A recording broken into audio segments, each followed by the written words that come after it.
எல்லாரும் எப்படி இருக்கீங்க? நல்லா இருக்கீங்களா? Welcome to idea info channel. இன்னைக்கு நம்ம ரொம்பவே சூப்பரான ஒரு ஐடியாவை தான் பார்க்க போறோம். அது என்னன்னு பார்த்தீங்கன்னா, நம்ம பாட்டி இதை அடிக்கடி நம்மளுக்கு செஞ்சிருப்பாங்க. என்னன்னு தானே யோசிக்கிறீங்க? ஆமாங்க, ராகி சிம்லி உருண்டை அல்லது லட்டு. இது ரெண்டுமே சொல்லலாம். ரொம்பவே ஹெல்த்தியானது, டேஸ்டியானது. ஸோ வீடியோவை ஸ்கிப் பண்ணாமல் லாஸ்ட் வரைக்கும் பாருங்கள். வீடியோவில் இன்பிட்வீனில் கொடுக்குற ஒரு சில ஐடியாஸ் அண்ட் டிப்ஸ் மட்டும் நீங்கள் ஃபாலோ பண்ணாலே போதும். உங்களுக்குமே ஒரு நல்ல ரிசல்ட்டே அவுட்புட்டாக கிடைக்கும். ஐடியா இன்ஃபோ சேனலை சப்ஸ்கிரைப் பண்ணுங்கள். சின்னதாக ஒரு லைக்கும் கொடுத்துக்கோங்க. ஓகேங்களா? வாங்க வீடியோவில் போகலாம். இது செய்கிறதுக்கு இப்போது ராகி மாவு நம்ம எடுத்துருக்கோங்க. ராகி மாவு ரெடிமேடாக கடையிலையுமே கிடைக்குது. அப்படி இல்லைனாலுமே வீட்லேயே நீங்கள் ஜஸ்ட்டு ஒரு ராகியை வாங்கி அதை சன்லைட்டில் நல்லா காய வச்சுட்டு, சன்லைட் இல்லாத டைமில் ஜஸ்ட்டு ஒரு பேனில் வறுத்துட்டு அதை மிஷினில் கொடுத்தீங்கன்னா இந்த மாதிரி அழகாக பவுடர் ஆகிடும். இன்றைக்கி நான் ஒரு 10 to 15 பால்ஸ் வர மாதிரி பண்ண போகிறேன். அதுக்கேற்ற மாவு நான் இப்போ எடுத்திருக்கேன். ராகி பார்த்தீங்கன்னா rich in iron, rich in calcium, and then உங்களுக்கு அனிமிக் வரவிடாமல் தடுக்கும். சுகர் பேஷண்ட்ஸ் சாப்பிட்டாங்கன்னா சுகரை கண்ட்ரோலில் வைக்கும். ஹார்ட் பார்த்தீங்கன்னா நல்ல ஒரு ஹெல்த்தியாக இருக்கும். அதில் பார்த்தீங்கன்னா உங்களுக்கு சின்ன குழந்தையிலேருந்து பெரியவங்க வரைக்குமே தாராளமாக சாப்பிட்லாங்க. இது கூட ஒரு ஸ்பூன் சால்ட் ஆட் பண்ணிக்கலாம். இப்போது கொஞ்சமாக தண்ணியை ஆட் பண்ணிக்கோங்க. எடுத்த உடனே நிறைய தண்ணி ஆட் பண்ணாதீங்க. கொஞ்சம் கொஞ்சமாக ஆட் பண்ணி இந்த கன்சிஸ்டன்சி எடுத்துகிட்டு வந்துக்கோங்க. அது மேலே லைட்டாக ஒரு ஸ்பூன் ஆயில் தடவி விட்டுடலாம்.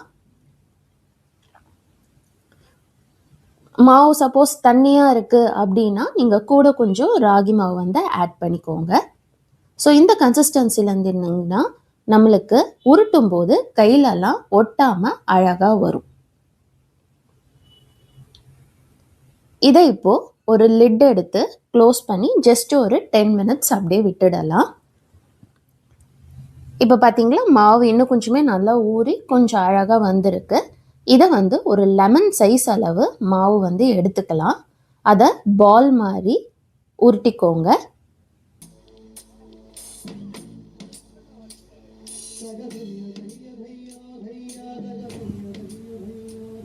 இப்போ ஒரு புக் எடுத்துக்கலாம். படிக்கிறதுக்காக இல்லைங்க, இது தாங்க ஒரு சின்ன ஒரு ஐடியாங்க. ஜஸ்ட்டு இப்போ அந்த பாலை சப்பாத்தி நம்ம திரட்டுற மாதிரியே திரட்டிக்கலாம். நீங்கள் வேணும்னா அடை தட்டுற மாதிரி கூட நீங்கள் ஃபிங்கர் யூஸ் பண்ணியுமே நீங்கள் திரட்டிக்கலாம். நான் இன்னுமே ஈஸியாக பிகினர்ஸுமே இதை ஈஸியாக பண்ணுறதுக்காக ஜஸ்ட்டு சப்பாத்தி மாதிரியே திரட்டிக்கிறேன்.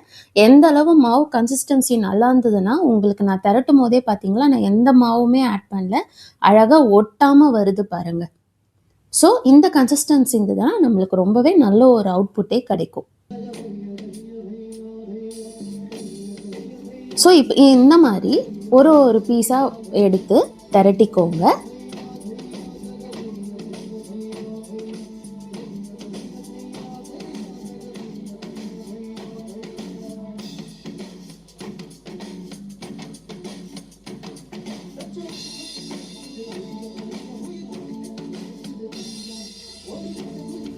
இப்போது ஒரு புக்கு எடுத்துக்கோங்க. அதில் இதை நம்ம போட்டுடலாம். ஒரு பேஜ்லேயும் ஒவ்வொன்று திரட்டினதை நம்ம போட்டோன்னா நம்மளுக்கு ஜஸ்ட் ஒரு ஸ்டோரேஜ் மாதிரி ஆகும். இதுக்காக ஒரே தட்டுலேயே 4-5 திரட்டி நம்ம போட்டு அதுக்கு 2 தட்டு நம்ம வாஷ் பண்ண வேண்டிய அவசியம் இருக்காது. ஸோ இந்த மாதிரி ஒரு புக் எடுத்து அதில் பேஜ் வைஸாக ஸ்டோர் பண்ணிக்கோங்க. ஸோ இது ஒரு நல்ல ஐடியாவாக உங்களுக்கு இருக்கும்.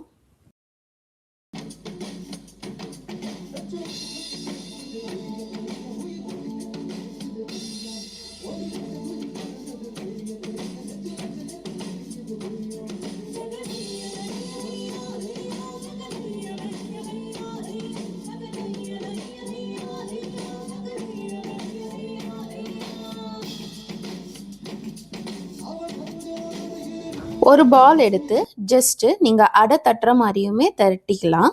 ஏன்னா எல்லாத்தையுமே நம்ம சுட்டு எடுத்து நம்ம மிக்சியில் தான் அரைக்க போகிறோம். ஸோ எப்படி வேணாலும் எந்த ஷேப் எப்படி வேணாலும் நீங்கள் எடுத்துக்கலாம். ஸோ பார்த்தீங்களா எவ்வளோ அழகாக ஒவ்வொரு பேஜ்லேயுமே ஒவ்வொரு ராகி சப்பாத்தி மாதிரி அழகாக திரட்டி இருக்கு பாருங்க.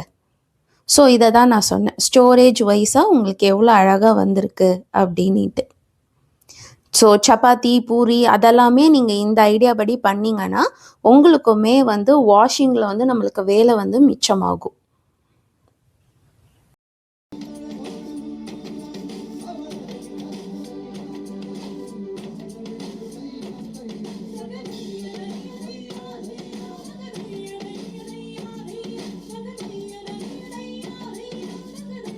இப்போது ஸ்டவ் ஆன் பண்ணி அதில் ஒரு பேனை வந்து ப்ளேஸ் பண்ணிடலாம். மீடியம் ஃப்ளேம்லேயே வச்சுக்கோங்க. ஜஸ்ட்டு ஒரு ஸ்பூன் அளவு ஆயில் அது மேலே லைட்டாக தடவி மட்டும் விட்டுக்கோங்க. உங்களுக்கு போட்ட உடனே ராகி வந்து நல்லாவே கலர் சேஞ்ச் ஆக ஆரம்பிச்சிடும், இந்த மாதிரி ப்ரௌனிஷாக.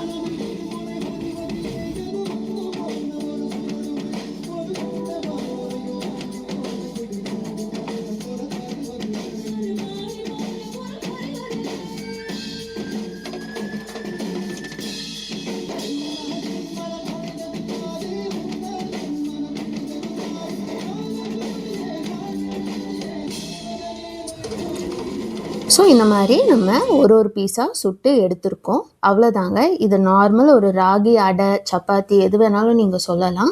இதை நீங்கள் நார்மலாக இப்பயே கூட நீங்கள் சாப்பிட்லாம்.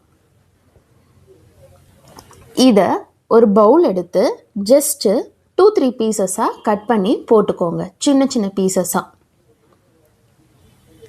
இப்போது பீனட், அதாவது வேர்க்கடலையை வந்து எடுத்துக்கலாம். ஸோ வேர்க்கடலைன்னாலே வந்து பார்த்திங்கன்னா நம்மளுக்கு தெரியும் அதில் வந்து ப்ரோட்டீன் வந்து ரொம்ப அதிகமாக இருக்குது.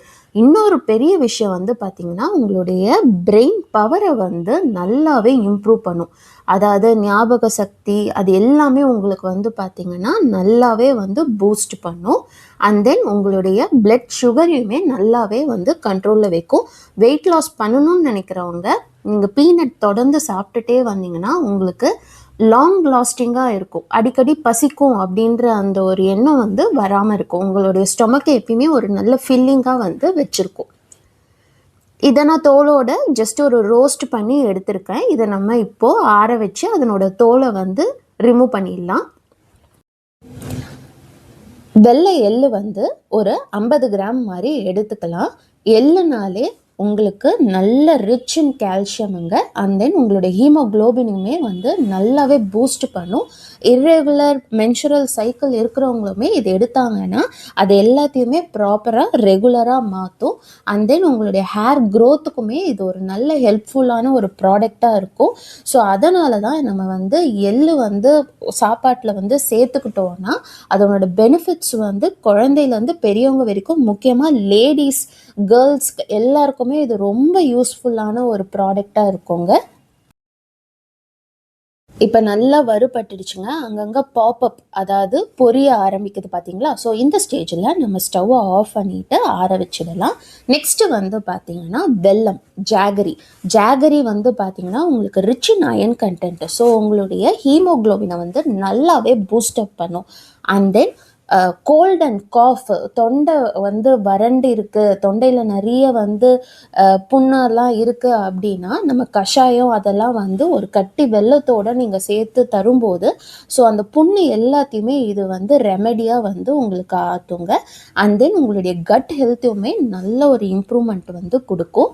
அண்ட் தென் அனிமிக் வரவிடாமல் தடுக்கும். ஸோ அதனால் வெல்லம் வந்து நீங்கள் மோஸ்ட்டாக குட்டீஸ்லேருந்து பெரியவங்க வரைக்குமே நல்லாவே ஆட் பண்ணிக்கலாம். ஸோ உங்களுக்கு எந்த அளவு ஸ்வீட்னஸ் வேணுமோ அந்த அளவு வெல்லம் வந்து ஆட் பண்ணிக்கோங்க. இப்போது நம்ம சுட்டு வச்ச அந்த ராகி சப்பாத்தியை வந்து குட்டி குட்டி பீசஸாக கட் பண்ணி ஒரு மிக்ஸி ஜாரில் ஆட் பண்ணி இப்போ அரைச்சி எடுத்துக்கலாம். ஸோ உங்களுக்கு பார்த்தீங்களா ஃபைனாக ஒரு பவுடர் மாதிரியே உங்களுக்கு வந்து நல்லாவே அரைப்பட்டுடும். ஸோ எந்த அளவு உதிரியாக நீங்கள் தண்ணி அதெல்லாம் எதுவுமே ஆட் பண்ணாதீங்க. ஜஸ்ட்டு நீங்கள் நல்லா ஃபாஸ்ட்லேயே வச்சு கிரைண்ட் பண்ணிக்கோங்க. இது கூட இப்போ நம்ம கட் பண்ணி வச்சு, அதாவது சின்னதாக குட்டியாக இது பண்ண வெல்லம் ஆட் பண்ணிக்கலாம். நல்ல ஒரு ஃப்ளேவர். அண்ட் தென் டைஜஷனுக்கு 2 ஏலக்காய் வந்து ஆட் பண்ணிக்கோங்க. அண்ட் தென் நல்லா ஆற வச்ச அந்த வேர்க்கடலை, வறுத்து தோல் எடுத்த வேர்க்கடலையுமே ஆட் பண்ணிக்கலாம். எல்லாத்தையுமே இப்போ நம்ம நல்ல ஒரு ஃபைன் பேஸ்ட்டாக அரைச்சிக்கலாம். ஸோ இது வந்து பார்த்தீங்கன்னா நேச்சுரலாகவே இதுலேருந்து உங்களுக்கு ஒரு ஆயில் மாதிரி வந்து செக்ரிகேட் ஆகும். ஸோ உங்களுக்கு பார்த்தீங்களா நம்ம எதுவுமே ஆட் பண்ணல. பட் இப்பயே வந்து ஒரு பேஸ்ட் மாதிரி தான் உங்களுக்கு அவுட்புட் வந்திருக்கும். இதை நீங்கள் சும்மாவே சாப்பிட்லாங்க. ஸோ இப்பயே நீங்கள் சாப்பிட்டாலே ரொம்ப நல்லா இருக்குங்க. ஒரு புட்டு மாதிரியே இருக்குங்க இதை நீங்கள் சாப்பிட்டீங்கன்னா. ஸோ இப்போ நீங்கள் டேஸ்ட் பண்ணி பாருங்கள். உங்களுக்கு சுகர் அதாவது வெல்லம் அதனுடைய சுகர் லெவல் ஓகே அப்படின்னா விட்டுருங்க. வேணும்னா இன்னும் கொஞ்சமே ஆட் பண்ணிக்கோங்க. நான் 1 ஸ்பூன் அளவு மட்டும் நெய் வந்து ஆட் பண்ணுறேன், கீ ஆட் பண்ணுறேன். அண்ட் தென் அதை வந்து நான் லட்டு மாதிரி இப்போ மிக்ஸ் பண்ணும்போது கையில் ஒட்டாமல் இருக்கிறதுக்கும் லைட்டாக வந்து தடவிக்கிறேன். நெக்ஸ்ட்டு வந்து பார்த்திங்கன்னா நம்ம அந்த வறுத்து ஆற வச்ச எள்ளையுமே நீங்கள் வந்து அரைச்சிக்கலாம். உங்களுக்கு கொஞ்சம் பார்க்கறதுக்கு கலர்ஃபுல்லாக இருக்கும், அங்கங்கே ஒயிட்டாக இருக்கணும் அப்படின்னு நினச்சிங்கன்னா பாதி எள்ளு மட்டும் அரைச்சிக்கோங்க, பாதி எள்ளு இந்த மாதிரி தூவி விட்டுருங்க. ஸோ நம்மளுக்கு அந்த லட்டு வந்து கடைசியாக பார்க்கும்போது அழகாக அங்கங்கே ஒயிட்டாக இருக்கும் நம்மளுக்கு. நம்மளுக்கு லட்டு பிடிக்கும் போதே பார்த்தீங்களா அழகாக கையில் எவ்வளோ அழகாக ஒட்டாமல் வருது. டடா, நம்மளுக்கு சூப்பரான ஹெல்த்தியான ராகி சிம்லி உருண்டை வந்து இப்போ ரெடி ஆகிடுச்சுங்க. ஸோ இந்த மாதிரி உங்களுக்கு தேவைப்படுற சைஸஸில் வந்து நீங்கள் உருண்டையாக அதாவது லட்டாக வந்து பிடிச்சி ஒரு தட்டில் வந்து வச்சுக்கோங்க. அவ்வளோதாங்க. எவ்வளோ ஒரு ஹெல்த்தியான ப்ராடக்ட்டு பார்த்தீங்களா? ஸோ இது டெய்லி ஒரு லட்டு நீங்கள் சாப்பிட்டாலே போதுங்க. எலும்பு கால்சியம் கிடைக்கும் நம்மளுக்கு, ஹீமோக்ளோபின் பூஸ்ட் ஆகும். அண்ட் தென் வந்து பார்த்திங்கன்னா முடி நல்லா வளரும், வெயிட் லாஸுக்குமே யூஸ் ஆகும். ஸோ குட்டீஸ்லேருந்து பெரியவங்க வரைக்குமே இதை வந்து சாப்பிட்டீங்கன்னா திரும்ப திரும்ப செய்வீங்கங்க கண்டிப்பாக. ஒட்டுமொத்த ஸ்ட்ரென்த்துமே ஒரு லட்டு சாப்பிட்டா கிடைக்கும் அப்படின்னா இந்த ராகி சிம்லி உருண்டையை நீங்கள் சாப்பிட்டாலே போதுங்க. ஸோ இது குட்டீஸ்க்குமே கொடுத்தா கண்டிப்பாக அவங்களுமே இது ஒரு ஸ்வீட்டாக நல்ல ஒரு இன்டேக்காக வந்து எடுத்துப்பாங்கங்க. பார்த்தீங்களா ரியாக்ஷன் சூப்பராக வந்துடுச்சு. ஸோ இதை அந்த காலத்தில் எங்கள் பாட்டி எங்களுக்கு டின்னாக பண்ணி சாப்பிடுங்கன்னு வாங்கங்க. அப்போ அருமை தெரிலங்க. இப்போ எனக்கு அருமை தெரிஞ்சதில் இருந்தாங்க இப்போ நம்ம பண்ணியிருக்கோம். ஏர்டைட்டாக ஸ்டோர் பண்ணிங்கன்னா 3 to 5 days வரைக்குமே நல்லாவே இருக்குங்க. வீடியோவை லாஸ்ட் வரைக்கும் பார்த்ததுக்கு தேங்க்யூ ஃப்ரெண்ட்ஸ். ஸோ இந்த டிஷ்ஷை நீங்களுமே பண்ணி பார்த்துட்டு எப்படி வந்ததுன்றதை எனக்கு கமெண்ட் செக்ஷனில் மென்ஷன் பண்ணுங்கள். ஐடியா இன்ஃபோ சேனலை சப்ஸ்கிரைப் பண்ணுங்கள், சின்னதாக ஒரு லைக்கும் கொடுத்துக்கோங்க.